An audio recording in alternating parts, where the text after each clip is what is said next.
Level 1, the unknown. You are nobody. Not in a cruel way, just in a factual way. You walk down the street and nobody looks at you. You sit in coffee shops and nobody turns their head. You post on social media and your videos get 47 views, most of them from your mom, your cousin, and a bot account from Indonesia. You have a full-time job that pays your rent. You have dreams that keep you awake at 2 a.m. You spend your lunch break scrolling through the feeds of people who figured it out. You study the ones who are doing what you want to do. They started where you started and somehow ended up somewhere else. You don't hate them, you study them. You reverse engineer their captions, their thumbnails, their hooks, their posting schedules. You convince yourself that if you could just crack the formula, you could do it too. You are 26 years old and you have been trying for 3 years. You have 840 followers on Instagram. You have 200 subscribers on YouTube. You have a TikTok account that goes nowhere. You have a Twitter account you abandoned after the third viral tweet ratio destroyed your week. Every night you post something. Every morning you check the numbers. Every morning the numbers break your heart a little. You tell your friends you are building something. They nod politely and change the subject. Your parents ask when you are going to focus on your real career. You don't have a good answer. You have a vision. A vision isn't a plan. A vision isn't a paycheck. A vision is just a story you tell yourself at night when the algorithm has punished you again. But you keep showing up. You keep posting. You keep refining your craft in a vacuum that doesn't care whether you exist. This is the foundation. Everyone who is famous was once anonymous. Everyone who has millions of followers once had 11. Nobody starts anywhere but here. The question is whether you have enough delusion, discipline, and luck to ever leave this level. Most people don't. Most people stay in level 1 for their entire lives. They post a few hundred times. They give up. They tell themselves it wasn't meant to be. They go get a real job. They become an audience member in someone else's story. That is the honest truth about fame. It begins with 100,000 people wanting it. And ends with a few hundred achieving even the lowest rungs of it. You are one of those 100,000. You don't know yet which category you will end up in. Level 2, the micro creator. Something changed. A video hit. Not a big hit, a small hit. 40,000 views on a platform where you used to get 400. Your follower count jumped from 840 to 6,200 in a week. You refreshed the app every 30 seconds for 3 straight days. You couldn't sleep. Your brain was flooded with dopamine that your body didn't know how to process. You are now a micro creator. You have enough of an audience to matter to certain brands. You have fewer than 10,000 followers, but more than 1,000. You exist in the strangest zone of the internet. People recognize you in specific corners, in specific subcultures. A stranger at a coffee shop sees your face and pauses. They don't say anything. They just look a second longer than the normal. You can feel it. You pretend you can't. You start getting emails. Not many, a few. A tea company wants to send you free tea in exchange for a post. A fitness app wants you to promote their free trial. A shady dropshipping brand offers you $50 for a video. You say yes to most of them because $50 is $50 and you are still working your day job and the tea is free. You learn about contracts. You learn about deliverables. You learn that brand emails will ghost you the moment you push back on any term. You learn that most of the offers are exploitative and some of them are scams. Your day job is suffering. You are answering DMs during meetings. You are editing videos on your lunch break. You are filming content in your car before driving home. Your manager notices. Your coworkers notice. You don't care. You are chasing something they don't understand. You are chasing the feeling of that one video going viral. You want it again. You need it again. You tell yourself that one more viral hit and you can quit. One more. Just one. You replay the viral video in your head at night. You try to identify what worked. Was it the hook? Was it the thumbnail? Was it the time of day you posted? You cannot isolate the variable. The algorithm is a black box and you are pounding on the outside of it. You are now a micro creator and you are hooked. Level 3, the full timer. You did it. You quit your job. You saved up 6 months of expenses. You sat your parents down and explained that this is what you were doing now. Your mother cried. Your father asked practical questions about health insurance. You answered most of them poorly. You told them you would figure it out. You told them you had to try. You are a full-time content creator now. This means you wake up and you have no boss. You also have no coworkers. No HR department, no paid time off, no 401k, no structure, no safety net. You are the CEO of a company with one employee who happens to also be the product being sold. Your schedule is chaos. You try to batch film. You try to plan your week. Life intervenes. A trend pops on a Tuesday and you need to jump on it that day. Or it's dead by Wednesday. You scrap your plans. You chase the moment. This is the job now, chasing moments. Your followers grow. You pass 50,000. You pass 100,000. You are in the low 6 figures of followers and it means something, but not as much as you thought it would. The money is better than your old job, but not by as much as people assume.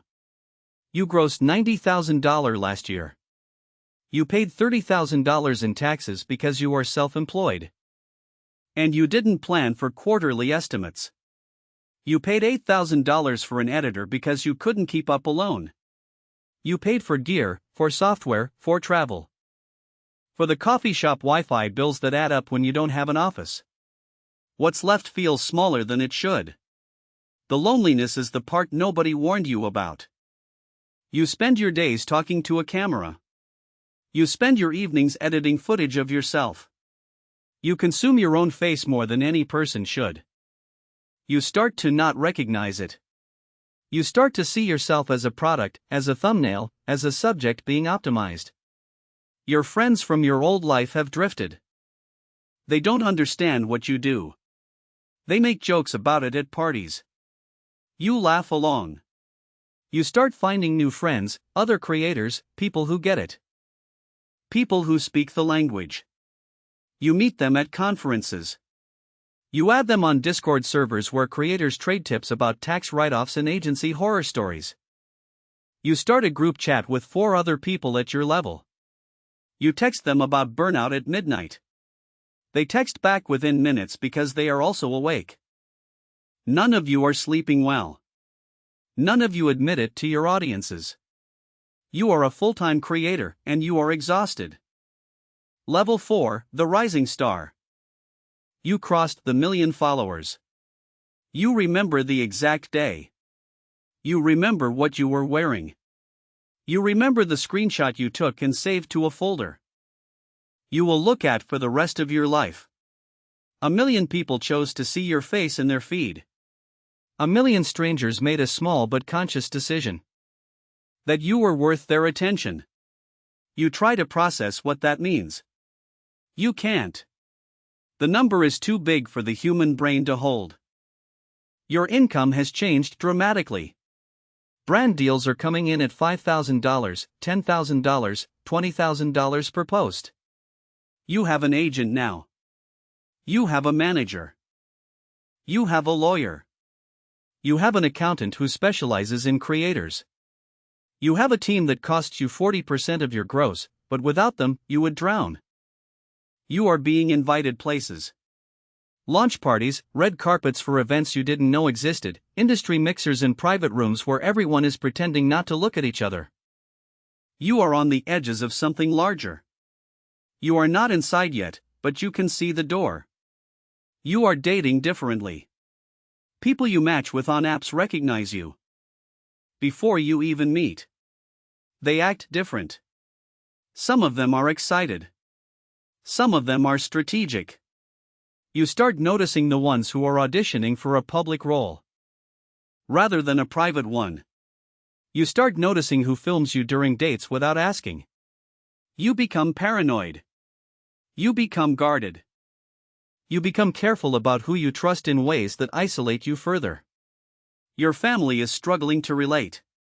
You bought your mother a new car. You paid off your parents' credit cards. They are proud and uncomfortable in equal measure. The money is changing things in ways nobody talks about out loud. Your old friends feel smaller around you now. Not because you changed, but because the context changed. The economics of every friendship have shifted. And everyone is pretending not to notice. You pick up the check at dinners now. You pick it up every single time. If you don't, there is a subtle tension that nobody will name, so you always do. And it costs you more than the money. It costs you the illusion of equal footing. Level 5, the name. You are famous now. Real fame, not creator fame, not internet fame. Real fame. You are recognized in airports. You are recognized in grocery stores. You are recognized in countries where you do not speak the language. You are stopped for photos constantly. You learn the polite decline. You learn the efficient yes. You learn that a 15-second photo with a stranger is a transaction in the new economy of your life. You can give it or withhold it. But either answer has consequences. Your work has crossed over. Maybe you got a role in a movie. Maybe you signed a book deal. Maybe your music went mainstream. Maybe you launched a product line that exploded. The specifics don't matter. What matters is that you are no longer just a creator. You are a name. Your name means something in rooms you have never been in. Your name opens doors you didn't know existed. Your name closes doors too, because some people assume things about you before you speak. You hired security for the first time this year. Nothing dramatic happened. You just got a few messages that felt different from the usual noise. Your team insisted. You resisted. You gave in. Now there is a man in a dark polo standing near you at every public event. You don't know his family. You know he is there to take a bullet for you. The surreal weight of that knowledge never fully processes. You have money problems you never imagined having. Not the problem of too little, the problem of too much. What do you do with it? Where do you park it? Who do you trust to manage it? You read about athletes who went broke. You read about musicians who lost everything. You hire a wealth manager. You diversify. You buy real estate. You invest in startups that 3 friends recommended. You lose money on most of them. You learn expensive lessons about who to trust and how to say no. The parasocial dynamic is overwhelming now. People feel like they know you.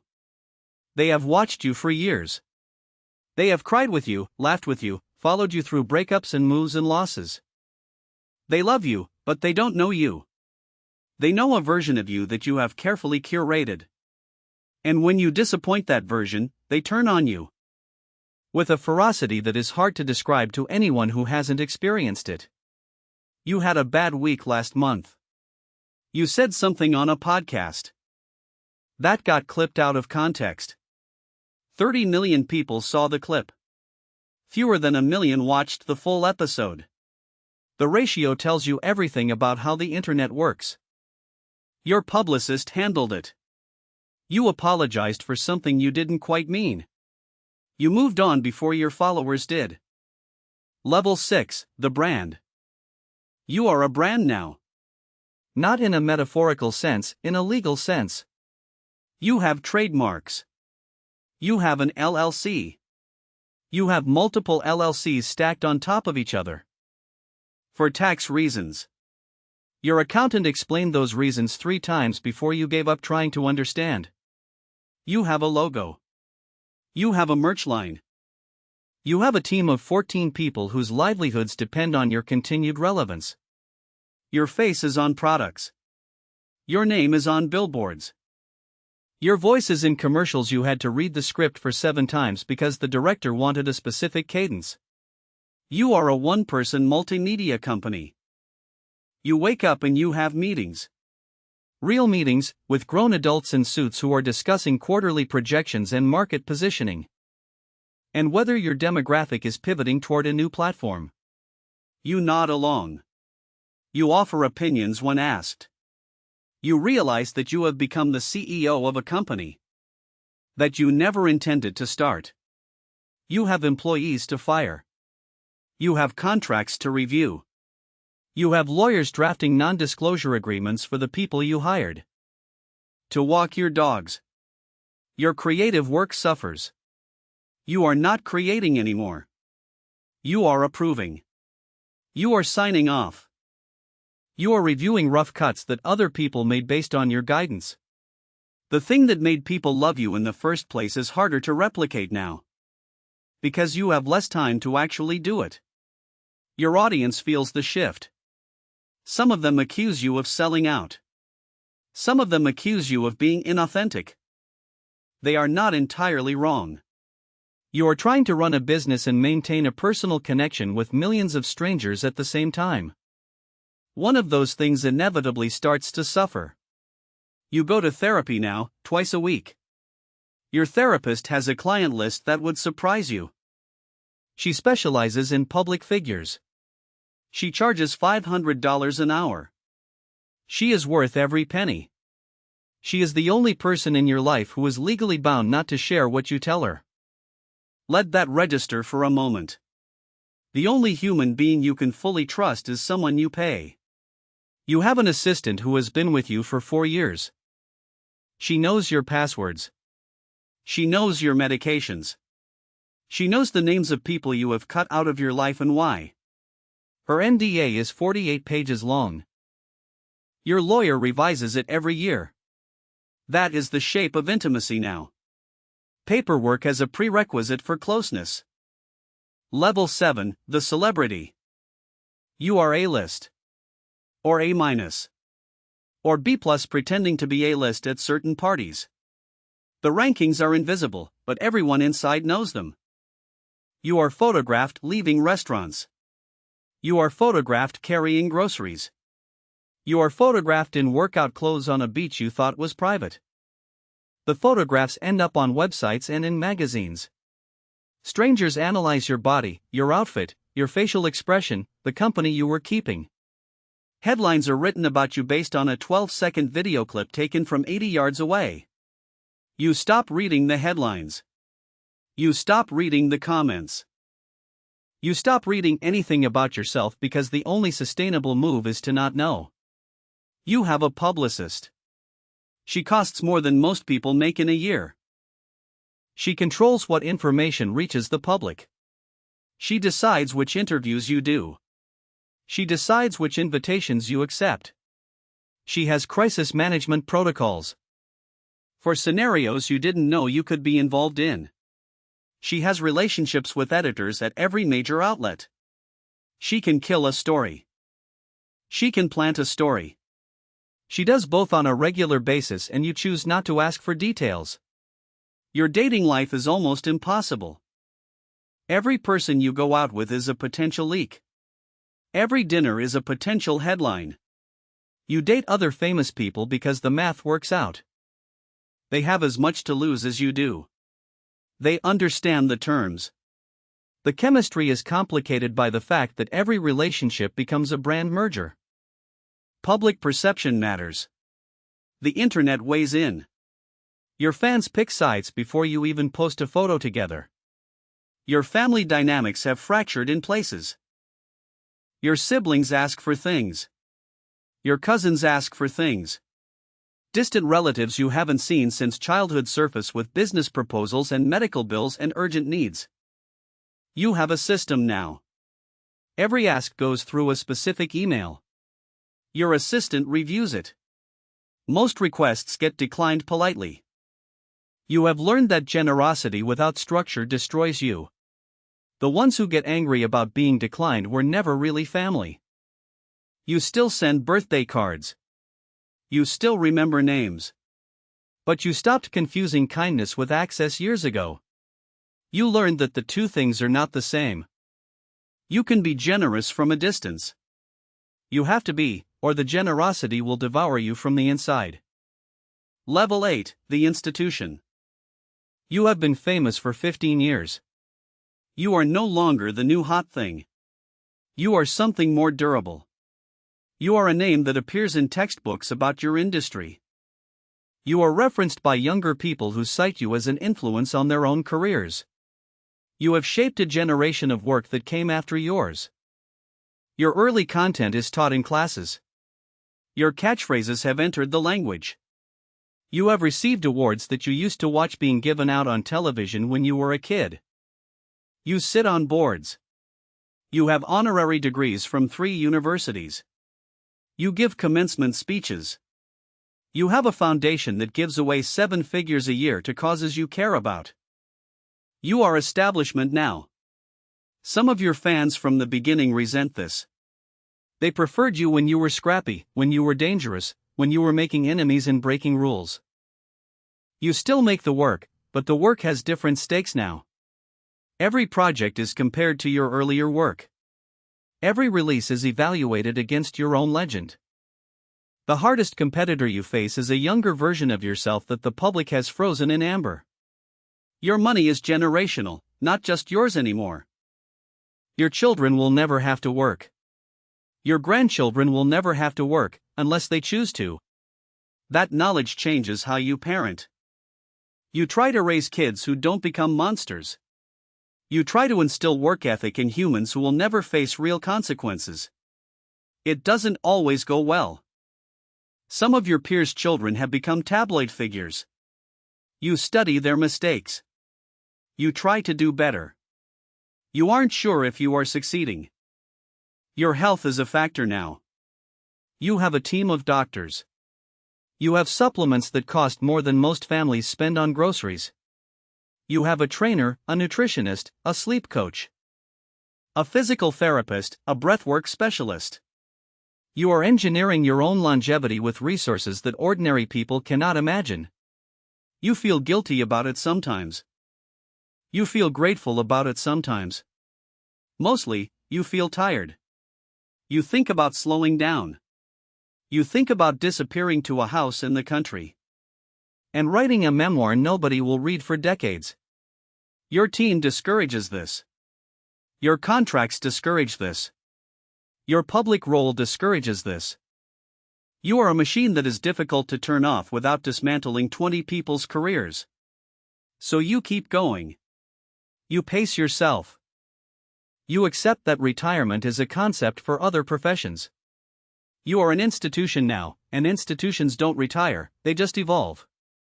Level 9, the icon. You are an icon. The word applies to you and it doesn't embarrass you anymore. You have become bigger than your work. You are a symbol of an era, a movement, a cultural moment. People who have never consumed your content know who you are. Your face is recognizable to people who have never heard you speak. You are a visual shorthand for a set of ideas that the culture has collectively agreed upon. Museums have shown your work. Documentaries have been made about you. Biographers have pitched your life story to publishers. 2 unauthorized biographies have already been published. You tried to read them. You couldn't finish. Seeing your life narrated by strangers who weren't there is a specific kind of disorientation. They got details wrong. They also got details right that you wish they hadn't. The parasocial weight is immense at this level. People feel ownership over you. Strangers feel entitled to your time, your words, your opinions on every issue in the news cycle. Silence is interpreted as complicity. Speaking is interpreted as opportunism. There is no neutral position available to you. Every choice gets read as a statement. You have become an optical illusion. You are simultaneously more visible and more invisible than you have ever been. You appear everywhere. Billboards, magazine covers, social media feeds, television programs, news segments. But the actual you, the person underneath all that visibility, is more hidden than ever. You live behind gates. You travel in private vehicles. You enter venues through back entrances. You haven't walked into a public space as an ordinary person in 20 years. You can't remember what that feels like. You can't remember what anonymity tasted like. You try to describe it to your children and you realize you are describing a country they have never visited. You worry about what that does to them. You worry about a lot of things at 3 a.m. You worry about your legacy being flattened into a single story. You worry about the version of you that will outlive you. You worry that the real you, the private you, was never visible to anyone at all. You wonder if that private self even exists anymore. You wonder if fame ate it slowly over 30 years without you noticing. You close your eyes. Level 10, the myth. You outlived your era. You survived it all. The trends, the scandals, the comebacks, the counter-comebacks. You are old now. The culture has moved past you 3 times and circled back twice. You have become mythology. Children study you in school. Your voice is used in AI training datasets. Your image is licensed by your estate for projects you are not alive to approve. You are a ghost in your own legend. You sit in a house you bought 40 years ago. The house is quiet. Most of the people who made you famous are gone. Your manager died 5 years ago. Your first agent died before that. Your oldest friends are in assisted living facilities or buried in cemeteries you visit less than you should. The circle has narrowed. That is the honest truth about longevity. You outlast the witnesses. You wake up early. The sun still does not wait. You make coffee. You read the paper, the actual paper, because screens hurt your eyes now. You read about younger people doing things you used to do. You feel a small pang. You put it down. The pang fades. Fame lasts longer than the famous person. That is the deal you signed without reading. Your name will exist in archives after you are gone. Your face will be reposted by strangers forever. Your words will be quoted, misquoted, stripped from context, turned into memes, turned into merchandise, turned into prompts for technologies you cannot imagine. Somewhere, someone is writing their dissertation on your influence. Somewhere, someone is forging your signature on a photograph they will sell online. Somewhere, a young person is watching your old clips and trying to reverse engineer the formula. You know what they will find. Nothing. There was no formula. There was luck, timing, obsession, and enough pain to fuel a decade of refusing to stop. Your children visit on weekends. Your grandchildren tolerate the visits. They love you, but they are embarrassed by you in the specific way that only grandchildren of famous people are embarrassed. You try not to take it personally. You lose track of days sometimes. You misplace names.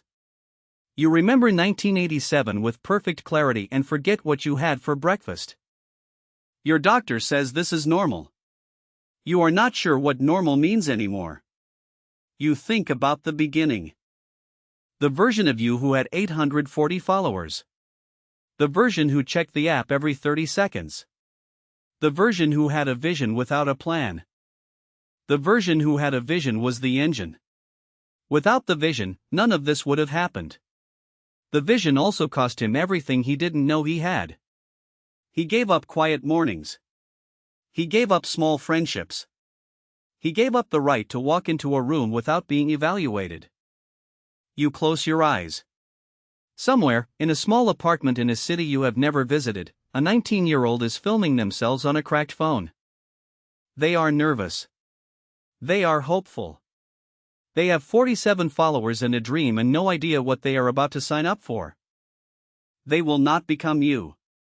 Almost nobody becomes you. But they will try. They will try for years. They will pour themselves into an algorithm that does not care whether they live or die. And one of them, out of millions, will cross into the place you once lived. And they will learn, as you learned, that the thing they were chasing was never what they thought it was. The cycle continues.